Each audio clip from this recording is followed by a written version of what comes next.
Presse a pour objectif de vous présenter notre prochain gala caritatif qui aura lieu le 21 novembre au Nou Motel Dakar Sea Plaza. Et pourquoi cette conférence? Pourquoi ce gala? Alors, ce gala a deux objectifs. L'objectif principal est de collecter des fonds pour notre campagne 2026-2028, mais c'est également l'occasion pour nous d'honorer les partenaires, qu'ils soient institutionnels ou du secteur privé, depuis le début de Babybox Africa qui a aujourd'hui 8 ans. 8 ans, qu'est-ce que vous avez réalisé pendant ces 8 ans? Alors, pendant ces 8 ans, nous avons mis en place une approche qui s'appelle Judo Box, qui est une approche qui vise à accompagner la lutte contre la mortalité maternelle et néonatale, mais également les jeunes filles durant la période de puberté, dans l'accompagnement de la gestion de l'hygiène menstruelle. Le gala sera quand et qui va l'animer? Donc le gala aura eu le 21 novembre au Nou Motel, comme je vous le disais, et on aura deux artistes qui sont engagés et alignés à notre vision, qui sont Kumba Gawlosek et Baba Mal.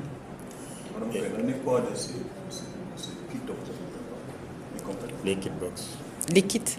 Donc vous avez, nous avons mis en place donc ce kit qui s'appelle Judo Box, donc qui est un kit qui vise à accompagner la mortalité, la lutte contre la mortalité maternelle et néonatale. Dans ce kit, vous avez un certain nombre d'articles made in Sénégal, qui sont fabriqués ici au Sénégal et qui visent à accompagner la maman depuis la grossesse jusqu'aux 1000 premiers jours. C'est ce qu'on appelle un peu les 2 ans de l'enfant, voire un peu plus tard, durant la petite enfance. Et donc dans ces kits-là, vous avez un certain nombre d'articles qui sont là pour accompagner la dignité du couple mère-enfant, mais c'est une forme d'incitation, parce que ces kits ne sont pas offerts sans conditions. Les conditions, c'est vraiment un certain nombre de respect de conditions en termes sanitaires.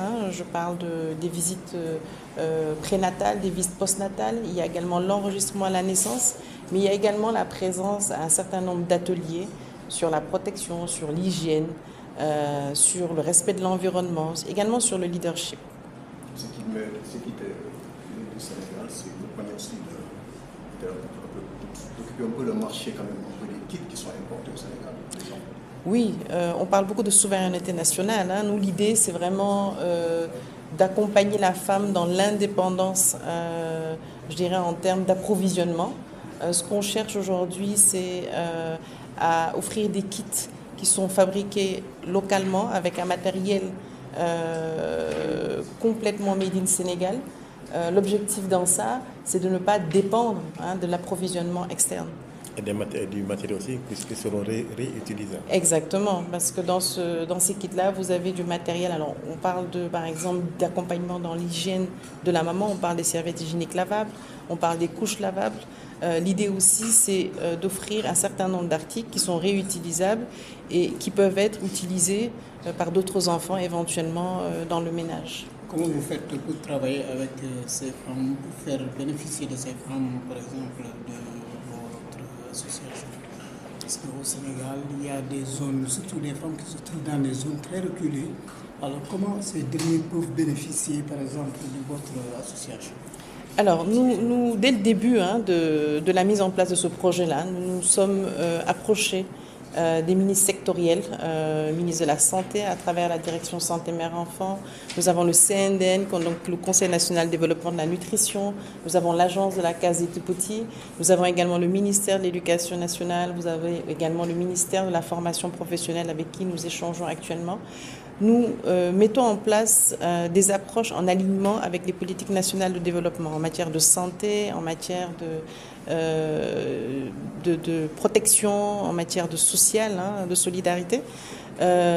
Comment donc nous ciblons les personnes, les bénéficiaires au sein de ces régions-là?